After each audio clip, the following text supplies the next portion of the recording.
بسم اللہ الرحمن الرحیم نحمدہ ونصلی علی رسولہ الکریم اما بعد۔ احباب گرامی، آج ہمارا سیرت النبی صلی اللہ علیہ وسلم کورس کا 14واں سبق ہے، اور آج کا سبق ہم ہجرت کا 7واں سال یہاں سے شروع کریں گے اور جنگ خیبر کو سب سے پہلے بیان کریں گے۔ خیبر مدینہ سے 8 منزل کی دوری پر ایک شہر ہے، اور یہ تقریباً 170-71 کلومیٹر بنتا ہے۔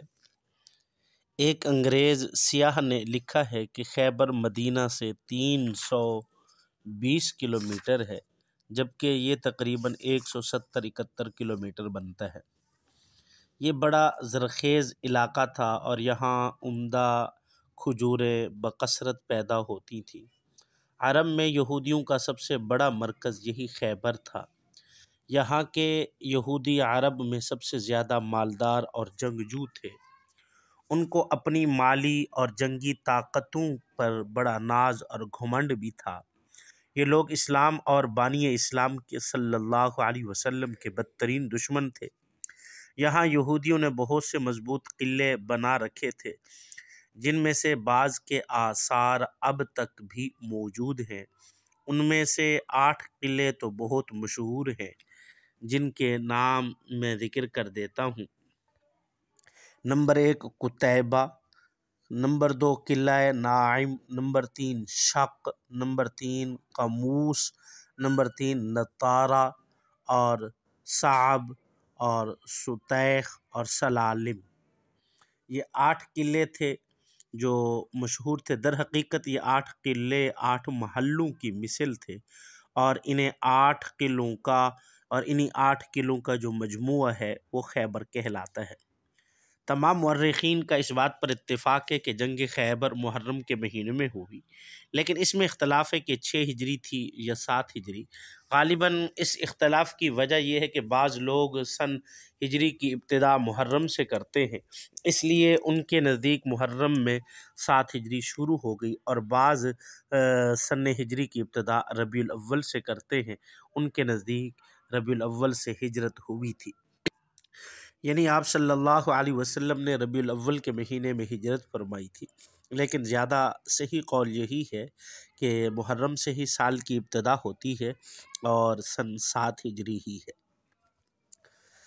جنگ خیبر کا سبب کیا بنا؟ دیکھیں، جنگ خیبر میں جن جن کفار عرب نے مدینہ پر حملہ کیا تھا، ان میں خیبر کے یہودی بھی تھے،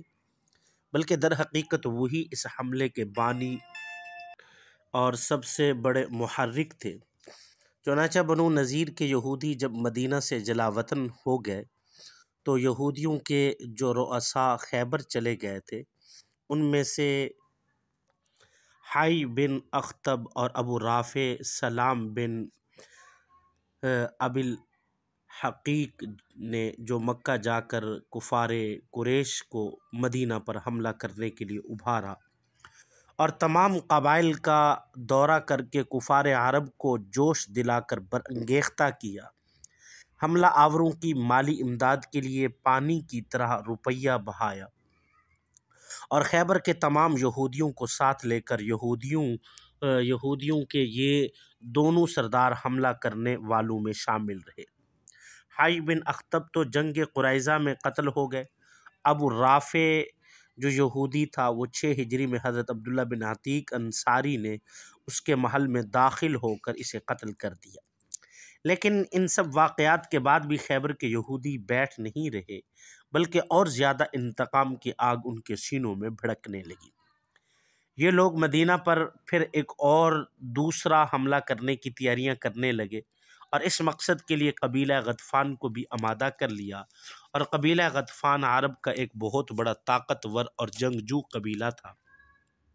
اس کی آبادی خیبر سے بالکل ہی متصل تھی، اور خیبر کے یہودی خود بھی عرب کے سب سے بڑے سرمایہ دار ہونے کے ساتھ ساتھ بہت ہی جنگ باز اور تلوار جاننے والے تھے۔ تو ان دونوں کے گٹھ جوڑ سے ایک بڑی طاقتور فوج تیار کی گئی، اور ان لوگوں نے مدینہ پر حملہ کر کے مسلمانوں کو تہس نہس کرنے کا پلان بھی بنا لیا۔ جب رسول اللہ صلی اللہ علیہ وسلم کو خبر ملی کہ خیبر کے یہودی قبیلہ غطفان کو ساتھ لے کر مدینہ پر حملہ کرنے والے ہیں، تو ان کی اس چڑھائی کو روکنے کے لیے 1600 صحابہ اکرام رضوان اللہ علیہ اجمعین کا لشکر ساتھ لے کر آپ صلی اللہ علیہ وسلم خیبر روانہ ہوئے۔ مدینہ پر حضرت سبا بن عرفتہ کو امیر مقرر فرمایا اور 3 جھنڈے تیار کروائے۔ ایک جھنڈا حضرت خباب بن منظر کو دیا اور ایک جھنڈا حضرت سعد بن عبادہ کو دیا، اور خاص عالم نبوی حضرت علی رضی اللہ تعالیٰ عنہ کے دست مبارک میں عنایت فرمایا، اور ازواج مطہرات میں سے حضرت بی بی ام سلمہ رضی اللہ تعالیٰ عنہ کو ساتھ لیا۔ حضور اکرم صلی اللہ علیہ وسلم رات کے وقت حدود خیبر میں اپنی فوج کے ساتھ اپنے لشکر کے ساتھ پہنچ گئے۔ نماز فجر کے بعد شہر میں داخل ہوئے تو خیبر کے یہودی اپنے اپنے جو سامان وغیرہ لے کر کھیتوں اور باغوں میں کام کاج کے لیے قلعے سے نکلے۔ جب انہوں نے رسول اللہ علیہ وسلم کو دیکھا تو شور مچانے لگے اور چلا چلا کر کہنے لگے، خدا کی قسم، لشکر کے ساتھ محمد صلی اللہ علیہ وسلم ہے۔ اس وقت حضور اکرم صلی اللہ علیہ وسلم نے فرمایا کہ خیبر برباد ہو گیا۔ بلا شبہ ہم جب کسی قوم کے میدان میں اتر پڑتے ہیں تو کفار کی صبح بری ہو جاتی ہے۔ سب سے پہلے قلعہ نعیم پر معرکہ آرائی اور جم کر لڑائی ہوئی۔ حضرت محمود بن مسلمہ نے بڑی بہادری اور جانثاری کے ساتھ جنگ کی، مگر سخت گرمی اور لو کی وجہ سے ان پر پیاس غالب ہو گئی اور وہ قلعہ نعیم کی دیوار کے نیچے سو گئے۔ کنانہ بن ابی حقیق یہودی نے ان کو دیکھ لیا اور چھت سے ایک بڑا پتھر ان کے اوپر گرا دیا، جس سے ان کا سر کچل گیا اور وہ شہید ہو گئے۔ اس قلعے کو فتح کرنے میں 50 مسلمان زخمی ہوئے، لیکن قلعہ فتح ہو گیا۔ قلعہ نعیم کے بعد دوسرے بھی قلعے بآسانی اور بہت جلد فتح ہو گئے، لیکن قلعہ قموس چونکہ بہت ہی مضبوط اور محفوظ قلعہ تھا اور یہاں یہودیوں کی فوجیں بھی بہت زیادہ تھیں، اور یہودیوں کا سب سے بڑا بہادر مرہب خود اس قلعے کی حفاظت کرتا تھا، اس لیے اس قلعے کو فتح کرنے میں بڑی دشواری ہوئی۔ کئی روز تک کوشش کی گئی۔ حضور اکرم صلی اللہ علیہ وسلم نے اس قلعے پر پہلے دن حضرت ابوبکر صدیق رضی اللہ تعالیٰ عنہ کی کمان میں اسلامی فوجوں کو چڑھائی کے لیے بھیجا، اور انہوں نے بہت ہی شجاعت اور جان نثاری کے ساتھ حملہ فرمایا، مگر یہودیوں نے قلعہ کی فصیل پر سے ہی اس زور سے تیر اندازی اور پتھر برسائے کہ مسلمان قلعہ کے پھاٹک تک نہ پہنچ سکے، اور رات ہو گئی، اور دوسرے دن حضرت عمر رضی اللہ تعالی عنہ نے زبردست حملہ کیا، اور مسلمان بڑی گرم جوشی کے ساتھ بڑھ بڑھ کر دن بھر قلعے پر حملہ کرتے رہے، مگر قلعہ فتح نہ ہو سکا۔ کیونکہ قلعہ کیسے فتح ہوتا کہ فاتح خیبر ہونا تو حضرت علی رضی اللہ تعالی عنہ کے مقدر میں لکھا تھا، کیونکہ رسول اللہ صلی اللہ علیہ وسلم نے فرمایا کہ کل میں اس ایک آدمی کو جھنڈا دوں گا جس کے ہاتھ پر اللہ تعالیٰ فتح دے گا، وہ اللہ اور رسول کا محب بھی ہے اور محبوب بھی ہے۔ راوی نے کہا کہ لوگوں نے یہ رات بڑے اضطراب میں گزاری کہ دیکھیے کہ کل کس کو جھنڈا دیا جاتا ہے۔ صبح ہوئی تو صحابہ اکرام رضوان اللہ علیہم اجمعین آپ صلی اللہ علیہ وسلم کی خدمت میں بڑے اشتیاق کے ساتھ یہ تمنا لے کر حاضر ہوئے کہ یہ اعزاز و شرف ہمیں مل جائے، اس لیے کہ جس کو جھنڈا ملے گا اس کے لیے 3 بشارتیں ہیں کہ وہ اللہ اور رسول کا محب ہے، اور وہ اللہ اور رسول کا محبوب ہے، اور خیبر اس کے ہاتھ سے فتح ہوگا۔ لیکن صبح کو اچانک یہ صدا لوگوں کے کان میں آئی کہ علی کہاں ہیں؟ لوگوں نے عرض کیا کہ ان کی آنکھوں میں تھوڑا سا درد ہے۔ آپ نے قاصد بھیج کر ان کو بلوایا اور ان کی دکھتی ہوئی آنکھوں میں اپنا لعاب دہن لگا دیا اور دعا فرمائی تو وہ فوراً ہی ایسی شفا حاصل ہوئی کہ گویا کہ کبھی تکلیف ہوئی نہیں تھی۔ پھر تاجدار مدینہ صلی اللہ علیہ وسلم نے اپنے دست مبارک سے اپنا علم نبوی جو حضرت ام المؤمنین بی بی عائشہ صدیقہ رضی اللہ تعالی عنہ کی سیاہ چادر سے تیار کیا گیا تھا، حضرت علی رضی اللہ تعالی عنہ کے ہاتھ میں عطا فرمایا اور ارشاد فرمایا کہ تم بڑے سکون کے ساتھ جاؤ اور ان یہودیوں کو اسلام کی دعوت دو اور بتاؤ کہ مسلمان ہو جانے کے بعد تم پر فلاں فلاں اللہ کے حقوق واجب ہے۔ خدا کی قسم اگر ایک آدمی نے بھی تمہاری بدولت اسلام قبول کر لیا تو یہ دولت تمہارے لیے سرخ اونٹوں سے بھی زیادہ بہتر ہے۔ حضرت علی رضی اللہ تعالی عنہ نے قلعہ قموس کے پاس پہنچ کر یہودیوں کو اسلام کی دعوت دی، لیکن انہوں نے اس دعوت کا جواب اینٹ اور پتھر اور تیر و تلوار سے دیا۔ قلعہ کے رئیس اعظم مرحب خود بڑے غصے کے ساتھ باہر نکلا اور سر پر یمنی زرہ ڈالی ہوئی تھی اور اس کے اوپر پتھر کا خود پہنے ہوئے تھا اور اشعار پڑھتے ہوئے آگے بڑھا۔ قد علمت خیبر انی مرحب شاک السلاح بطل محرب۔ خیبر خوب جانتا ہے کہ میں مرحب ہوں، اسلحہ پوش ہوں اور بہت ہی بہادر اور تجربہ کار ہوں۔ یہ اشعار پڑھے تو حضرت علی رضی اللہ تعالیٰ عنہ نے اس کے جواب میں اشعار پڑھے، انا الذی سمیت امی حیدرا کلیث غابات کریہ منظرا۔ فرمایا کہ میں وہ ہوں کہ میری ماں نے میرا نام حیدر، حیدر کا معنی ہے شیر، حیدر رکھا ہے، میں شیر کی طرح ہیبت ناک اور بچھاڑ دینے والا ہوں۔ مرحب نے بڑے دلیر انداز میں آگے بڑھ کر شیر خدا حضرت علی رضی اللہ تعالی عنہ پر اپنی تلوار سے وار کیا، مگر آپ نے ایسا پینترا بدلا کہ مرحب کا وار خالی گیا۔ پھر آپ نے بڑھ کر اس کے سر پر زور کی تلوار ماری اور ایک ہی ضرب سے خود کٹا اور ختم ہو گیا اور ذوالفقار حیدری سر کو کاٹتی ہوئی دانتوں تک اتری اور تلوار کی مار کا تڑپ ایسا تھا کہ فوج تک پہنچا اور مرحب زمین پر گر پڑا اور ڈھیر ہو گیا۔ مرحب کی لاش کو زمین پر تڑپتے ہوئے دیکھ کر اس کی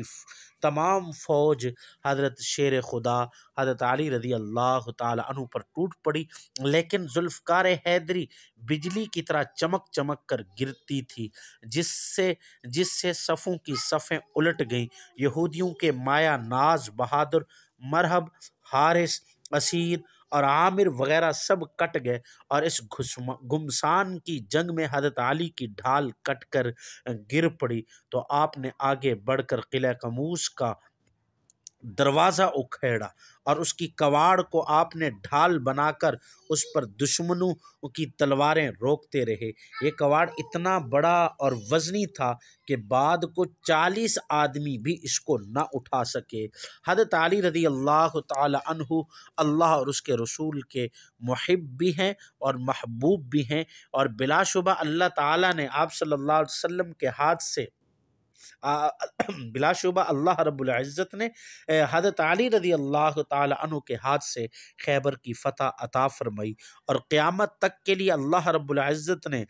حضرت علی رضی اللہ تعالی عنہ کو فاتح خیبر کے معزز لقب سے سرفراز فرمایا، اور یہ وہ فتح عظیم ہے جس نے پورے جزیرہ عرب میں یہودیوں کی جنگی طاقت کا جنازہ نکال دیا۔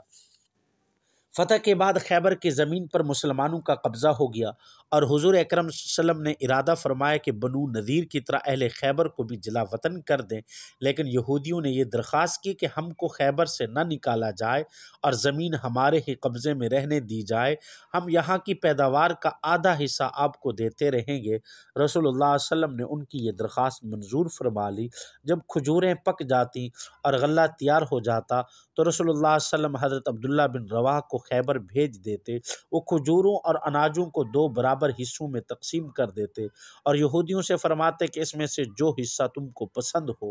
وہ لے لو۔ یہودی اس عدل پر حیران ہو کر کہتے کہ زمین و آسمان ایسے ہی عدل سے قائم ہیں۔ اور قیدیوں میں حضرت بی بی صفیہ رضی اللہ تعالی عنہا بھی تھیں۔ یہ بنو نذیر کے رئیس اعظم حی بن اخطب کی بیٹی تھیں اور ان کا شوہر کنانہ بن ابی الحقیق بھی جو بنو نذیر کا رئیس اعظم تھا۔ جب سب قیدی جمع کیے گئے تو حضرت دحیہ کلبی نے رسول اللہ صلی اللہ علیہ وسلم سے عرض کیا کہ یا رسول اللہ صلی اللہ علیہ وسلم، ان میں سے ایک لونڈی مجھ کو عنایت فرمائے۔ آپ نے ان کو اختیار دے دیا بھئی جو لونڈی آپ لے جانا چاہیں لے جائیں، تو انہوں نے حضرت صفیہ رضی اللہ تعالی عنہا کو لے لیا۔ اور بعض صحابہ نے اس پر گزارش کی کہ یا رسول اللہ صلی اللہ علیہ وسلم، اعطیت دحیۃ صفیہ بن حیی، فرمایا کہ یا رسول اللہ آپ صفیہ کو دحیہ کلبی کے حوالے کر دیا، وہ قریظہ اور بنو نذیر کی رئیسہ ہیں، وہ آپ کے سوا کسی اور کے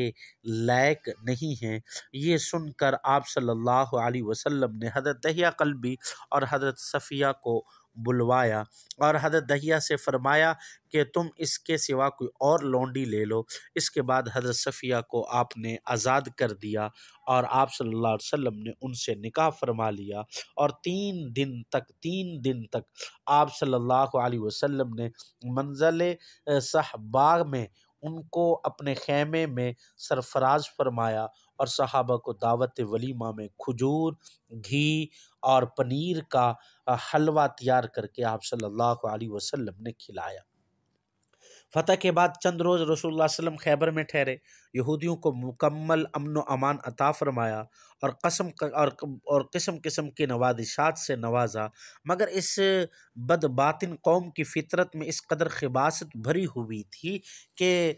سلام بن مشکم یہودی کی بیوی زینب نے رسول اللہ صلی اللہ علیہ وسلم کی دعوت کی اور گوشت میں زہر ملا دیا۔ خدا کے حکم سے گوشت کی بوٹی نے آپ صلی اللہ علیہ وسلم کو زہر کی خبر دی اور آپ نے ایک ہی لقمہ کھا کر ہاتھ کھینچ لیا،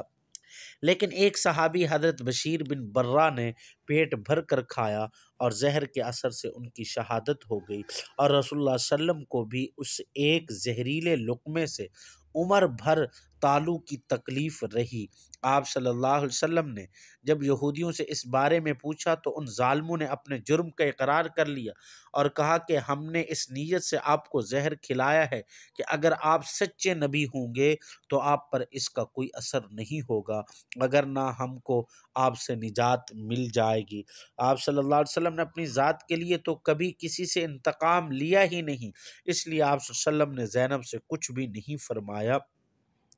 مگر جب حضرت بشیر بن برہ کی اسی زہر کی وجہ سے وفات ہو گئی تو ان کے قصاص میں زینب کو قتل کیا گیا۔ حضور اکرم صلی اللہ علیہ وسلم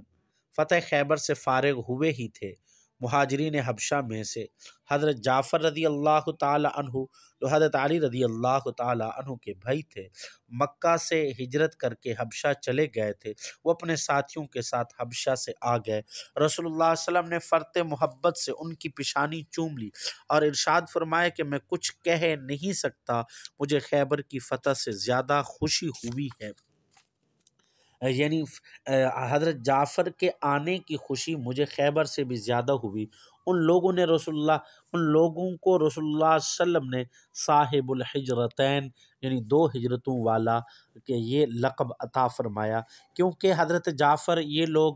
پہلے مکہ سے حبشہ ہجرت کر کے گئے تھے اور پھر حبشہ سے ہجرت کر کے مدینہ آئے تھے۔ اگرچہ یہ حضرات جنگ خیبر میں تو شامل نہ ہو سکے، لیکن ان لوگوں کو حضرت جعفر رضی اللہ تعالی عنہ اور جو آپ کے ساتھ ہجرت کر کے واپس آئے تھے حبشہ سے، آپ صلی اللہ علیہ وسلم نے مال غنیمت میں سے مجاہدین کے برابر ان کو حصہ عطا فرمایا۔ خیبر کی لڑائی سے فارغ ہو کر رسول اللہ صلی اللہ علیہ وسلم وادی قرا تشریف لے گئے، جو مقام تیماء اور فدق کے درمیان ایک وادی کا نام ہے۔ یہاں یہودیوں کی چند بستیاں آباد تھیں۔ رسول اللہ صلی اللہ علیہ وسلم جنگ کے ارادہ سے یہاں نہیں آئے تھے، مگر یہاں کے یہودی چونکہ جنگ کے لیے تیار تھے، اس لیے انہوں نے رسول اللہ صلی اللہ علیہ وسلم پر تیر برسانا شروع کر دیے۔ آپ صلی اللہ علیہ وسلم کے ایک غلام کہ جن کا نام مدعم تھا، یہ اونٹ سے کجاوا اتار رہے تھے، ان کو ایک تیر لگا اور یہ شہید ہو گئے۔ رسول اللہ صلی اللہ علیہ وسلم نے ان یہودیوں کو اسلام کی دعوت دی، جس کا جواب ان بدبختوں نے تیر اور تلواروں سے دیا اور باقاعدہ صف بندی کر کے مسلمانوں سے جنگ کے لیے تیار ہو گئے۔ مجبوراً مسلمانوں نے بھی جنگ شروع کر دی۔ 4 دن تک نبی کریم صلی اللہ علیہ وسلم ان یہودیوں کا محاصرہ کیے ہوئے ان کو اسلام کی دعوت دیتے رہے، مگر یہ لوگ برابر لڑتے ہی رہے۔ آخر 10 یہودی قتل ہو گئے اور مسلمانوں کو فتح مبین حاصل ہو گئی۔ جب فدق کے یہودیوں کو خیبر اور وادی قرا کے معاملے کی اطلاع ملی تو ان لوگوں نے بھی کوئی جنگ نہیں کی، بلکہ دربار نبوت صلی اللہ علیہ وسلم میں قاصد بھیج کر یہ درخواست کی کہ خیبر اور وادی قرا والوں نے سے جن شرائط پر آپ نے صلح کی ہے، اسی طرح کے معاملے سے آپ ہم پر بھی صلح کر لیں، ہمارے سے بھی صلح کر لیں۔ رسول اللہ صلی اللہ علیہ وسلم نے ان کی یہ درخواست منظور فرما لی اور ان سے صلح فرمائی، لیکن یہاں چونکہ کوئی فوج نہیں بھیجی گئی، اس لیے اس بستی میں مجاہدین کو کوئی حصہ نہیں ملا، بلکہ یہ خاص رسول اللہ صلی اللہ علیہ وسلم کی ملکیت قرار پائی اور خیبر اور وادی قرا کی زمینیں تمام مجاہدین کی ملکیت ٹھہرائی۔ چونکہ حدیبیہ کے صلح نامہ میں ایک دفعہ یہ بھی تھی کہ ایک شرط وہاں یہ بھی تھی کہ آپ صلی اللہ علیہ وسلم سال عمرہ مکہ مکرمہ میں آئیں گے اور عمرہ ادا کریں گے اور 3 دن مکہ میں ٹھہریں گے۔ تو اس شرط کے مطابق ماہ ذوالقعدہ 7 ہجری میں آپ صلی اللہ علیہ وسلم نے عمرہ ادا کرنے کے لیے مکہ روانہ ہونے کا ارادہ فرمایا اور اعلان کر دیا کہ جو لوگ گزشتہ سال حدیبیہ میں شریک تھے وہ سب میرے ساتھ چلیں۔ تو آپ صلی اللہ علیہ وسلم کے ساتھ جو جنگ خیبر میں شہید ہو گئے یا وفات پا چکے تھے وہ تو نہ شریک ہو سکے، لیکن اس کے علاوہ باقی تمام آپ صلی اللہ علیہ وسلم کے ساتھ عمرے کی سعادت حاصل کرنے کے لیے آپ کے ساتھ شریک رہے۔ حضور صلی اللہ علیہ وسلم کو چونکہ کفار مکہ پر بھروسہ نہیں تھا کہ وہ اپنے عہد کو پورا کریں گے، اس لیے آپ صلی اللہ علیہ وسلم جنگ کی پوری تیاری کے ساتھ روانہ ہوئے۔ بوقت روانگی آپ صلی اللہ علیہ وسلم ابو